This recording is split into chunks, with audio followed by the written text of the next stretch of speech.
Since the dawn of governments being formed within many countries, one issue has stood the test of time: power. Power, defined more specifically as the one who takes control of a sovereignty and its issues. Now, there are nations that deal with this in many ways. Such examples include monarchies, where there is one primary ruler, example being Great Britain, where the queen is the overall ruler, and oligarchy, where only a high system of class is in charge. Example being the caste system that was in place in India for some time. Perhaps the most interesting style of government presented is the idea of federalism. Federalism has been in the United States since its founding and has stood the test of time for centuries, with many other countries across the world in pursuit of having federalism as well. While federalism can work as an ideal checks and balance system, it did not come to be in the Constitution easily, as many arguments and ideologies clashed over the political system.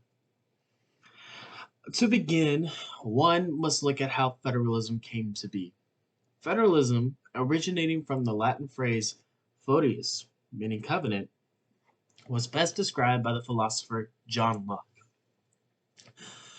The federative power of state, as Locke called them, were those given to rulers to form agreements with the heads of other states to ensure non aggression and mutual protection.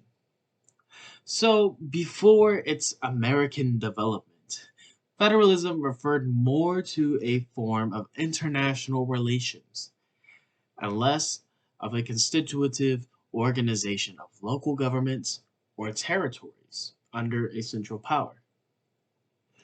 This term of federalism was the idea that the federal government could look over the states, ensuring a strong relationship with states and even local governments to the federal government.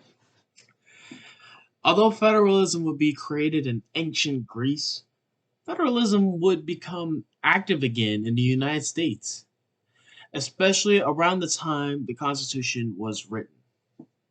The framers of the Constitution would consider following Montesquieu, the French philosopher, his ideas on federalism.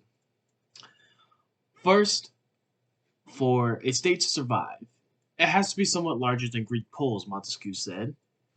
But second, in the new larger republic, size must remain limited, not for purposes of eternal self actualization, but to achieve the external benefit of an individual's republican virtue, without which the state also might perish. This idea seemed excellent for the Constitution.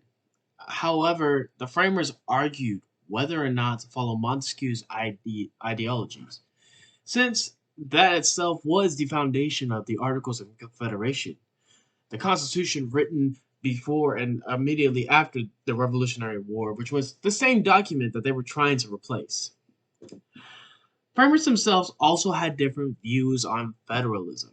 Now, while Madison and Federalist 10 argued the Latin causes of faction are sown in the nature of man, Hamilton and Federalist 9 argued humanity's history provided ample evidence of little, jealous, clashing, tumultuous commonwealths, offering the spectacle of the rich nurseries of unceasing discord.